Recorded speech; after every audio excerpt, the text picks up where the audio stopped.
Hi hello friends, welcome to our channel. Muthazhagu சீரியல்ல இன்னைக்கான ப்ரோமோவை வாங்க நம்ம பார்க்கலாம். முத்தழகு வந்து சமையல் ரூம்ல ரொம்ப ஃபீல் பண்ணி நின்றுட்டு இருக்காங்க. அந்த டைம்ல ஸ்வேதாவும் அவங்க ஹஸ்பண்டும் வந்து பாக்குறாங்க. பண்ணி ரொம்ப ஃபீல் பண்றாங்கன்னு தம்பி சொல்றாரு. ஏதாச்சும் பேசி அண்ணியை சமாதானப்படுத்தலாவான்னு ஸ்வேதாவை கூப்பிடுறாரு. அதுக்கு ஸ்வேதாவும் என்ன சொல்லி பேசுறதுங்க, எனக்கு பயமா இருக்கு அப்படின்னு சொல்றாங்க. அதெல்லாம் ஒண்ணும் நடக்காது, வா போய் பேசலாம் அப்படின்ட்டு அவங்க ஹஸ்பண்ட் கூப்பிட்டு போறாரு. அதுக்கப்புறம் ஸ்வேதா முத்தழகு கிட்ட சொல்றாங்க, நீங்க எங்களை மட்டும் நம்புங்க அக்கா, அஞ்சலி எல்லாம் ஒரு ஆளே இல்ல, அவ சொல்றதெல்லாம் நம்பாதீங்க அப்படின்னு சொல்றாங்க. அதை கேட்ட முத்தழகு, நீங்களும் என்னை ஏமாத்திட்டீங்கல்ல, யாரும் என்கிட்ட பேசாதீங்க அப்படின்னு சொல்றாங்க. அதுக்கப்புறம் ஸ்வேதாவும் அவங்க ஹஸ்பண்ட எவ்வளவோ சொல்லி சமாளிக்க பாக்குறாங்க. ஆனா முத்தழகு, தயவு செஞ்சு என் முன்னாடி நிக்காதீங்க, தயவு செஞ்சு இங்க இருந்து கிளம்புங்க அப்படின்னு கத்திடுறாங்க. உடனே அங்க இருந்து 2 பேரும் கிளம்பிடுறாங்க. அதுக்கப்புறம் முத்தழகு துணியை துவைச்சு காய போடுறதுக்காக வெளியே போறாங்க. காய போட்டுட்டு இருக்கும்போது அந்த இடத்துக்கு அஞ்சலி வராங்க. என்ன முட்டாள் முத்தழகு அப்படின்னு கூப்பிடுறாங்க. அதை கேட்ட முத்தழகு, எல்லாம் நம்ம தலையெழுத்து அப்படின்னு நினைக்கிறாங்க. அதுக்கப்புறம் அஞ்சலி, அன்னைக்கு ஒரு நாள் இப்படி கூப்பிட்டதுக்கு என்ன அவ்வளவு கோவப்பட்டீங்க, இப்ப கூப்பிடும்போது அமைதியா இருக்கீங்க, நான் கூப்பிட்டது கரெக்ட் தானே அப்படின்னு சொல்றாங்க. அதை கேட்ட முத்தழகும், எதுக்குமா கூப்பிட்டீங்கன்னு கேக்குறாங்க. என் புருஷன் லைஃப்ல இருந்து நீங்க வராதீங்க, அவன் என்னையே லவ் பண்ணி தான் கல்யாணம் பண்ணிக்கிட்டான், அடுத்தது இப்ப உங்களையும் ஏமாத்துறான் அப்படின்னு சொல்றாங்க. அதை கேட்ட முத்தழகு ரொம்பவே ஷாக் ஆகுறாங்க. இனிமேல் இவங்க லைஃபுக்குள்ள போகவே கூடாது அப்படின்னு நினைக்கிறாங்க. லாஸ்டா அஞ்சலி முத்தழக வான் பண்ணிட்டு போறாங்க.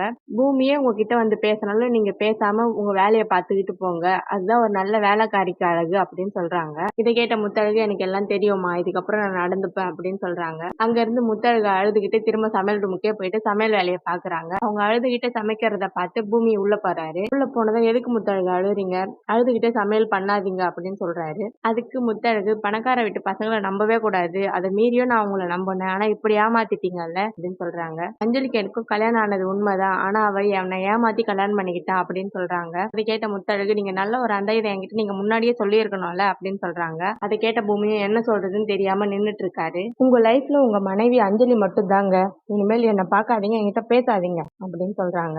உங்களை போய் நம்பின பாருங்க, எனக்கு இது தேவைதான் அப்படின்னு கோவப்பட்டு கத்துறாங்க. இங்க நடந்திருக்கிறத எல்லாத்தையும் பூமியோட பெரியம்மா பாத்துறாங்க. பாத்துட்டு வந்து பூமி கிட்ட பேசுறாங்க. நீ எல்லாருக்கும் நல்லது செய்ய பார்த்துதான் பூமி நீ இந்த நிலைமையில இருக்கிற, இனிமேல் நீ யார் சொல்றதையும் கேட்க வேணாம், நீ உன் வேலையை பார்த்துக்கிட்டு போ அப்படின்னு சொல்றாங்க. நீ நல்லவன் எனக்கு தெரியும் பூமி, வேற யாரும் உனக்கு சர்டிபிகேட் கொடுக்க வேண்டியது இல்ல அப்படின்னு சொல்றாங்க. அதுக்கப்புறம் பூமியும் அவங்க பெரியம்மாவும் அந்த இடத்த விட்டு கிளம்பிடுறாங்க. முத்தழகு அவங்க வேலையை பார்த்துட்டு இருக்காங்க. அஞ்சலி அவ ரூம்ல உட்காந்து டீ குடிச்சிட்டு இருக்கா. அந்த டைம்ல முத்தழகு வீட்டை துடைக்கிறதுக்கு வந்து ஹாலை துடைச்சிட்டு இருக்காங்க. அஞ்சலி டீயை வேணும்னே கீழே கொட்டி விடுறாங்க. அதை பார்த்துட்டு முத்தழகு, டீ சிந்துதுங்க அப்படின்னு சொல்றாங்க. அதுக்கப்புறம் சாரி முத்தழகு, தெரியாம சிந்திருச்சு அப்படின்னு சொல்லிட்டு டீயை எடுத்துக்கிறாங்க. அதுக்கப்புறம் முத்தழகு ஹாலை துடைச்சிட்டு இருக்காங்க. அந்த டைம்ல அஞ்சலி கூப்பிட்டு, இங்க வந்து துடைங்க அப்படின்னு சொல்றாங்க. வந்து துடைக்கிறேன் அப்படின்ட்டு முத்தழகு சொல்றாங்க. முதல்ல வந்து இங்க தொடங்க அப்படின்னு அஞ்சலி கத்துறாங்க. அதை பார்த்த முத்தழகு, நான் இங்க வேலைக்காரி தான், உங்களுக்கு ஒன்றும் அடிமை இல்லை அப்படின்னு சொல்றாங்க. அதுக்கு அஞ்சலி, நான் சொல்றதான் முதல்ல செய்யணும், ஒழுங்கா வந்து இங்க தொடங்கன்னு கத்துறாங்க. அதை பார்த்த முத்தழகு, நான் துடைக்க மாட்டேன்னு சொல்லல, ஹாலை துடைச்சிட்டு வந்து துடைக்கிறேன் அப்படின்னு சொல்றாங்க. இவங்க 2 பேரும் இங்க பேசிட்டு இருக்கும் போதே பூமி அங்க வந்துடுறாரு. பூமி வந்து, என்ன பிரச்சனை இங்க அப்படின்னு கேக்குறாங்க. அதுக்கு முத்தழகு எதுவுமே சொல்ல மாட்டாங்க. உடனே பூமி அஞ்சலியை பார்த்து, நீ சும்மா இருக்க மாட்டியா அஞ்சலி, எதுக்கு இவங்க கிட்ட வம்பு இழுக்கிற அப்படின்னு சொல்றாங்க. அதுக்கு முத்தழகு, அவங்க ஒண்ணும் என்கிட்ட சண்டை போடலங்க, அங்க வந்து துடைக்க சொல்றாங்க அவ்வளவுதான் அப்படின்னு சொல்றாங்க. இதை கேட்ட பூமியும் கோவமா அஞ்சலியை பார்த்துட்டு இருக்காரு. நீங்க ஒன்னும் கோவப்படாதீங்க ஐயா, நான் என் வேலையை தான் பாக்குறேன் அப்படின்னு சொல்றாங்க. இதை கேட்ட பூமியும், என்னது ஐயாவா அப்படின்றாங்க. ஆமா, நீங்க எனக்கு எஜமானர்ல, ஐயான்னு தான் கூப்பிடணும் அப்படின்னு சொல்றாங்க. அதுக்கப்புறம் முத்தழகு அஞ்சலி ரூமை துடைக்க போயிடுறாங்க. இதை பார்த்த பூமி ரொம்பவே ஃபீல் பண்றாரு. அஞ்சலி ரொம்ப திமிரா உட்கார்ந்துட்டு இருக்காங்க. இங்க நடக்கிறதெல்லாம் பார்த்து அஞ்சலி ரொம்ப சந்தோஷப்படுறாங்க. இதோட இந்த எபிசோட் முடிஞ்சிருச்சு. நெக்ஸ்ட் எபிசோட்ல என்ன நடக்குதுன்னு பார்க்கலாம்.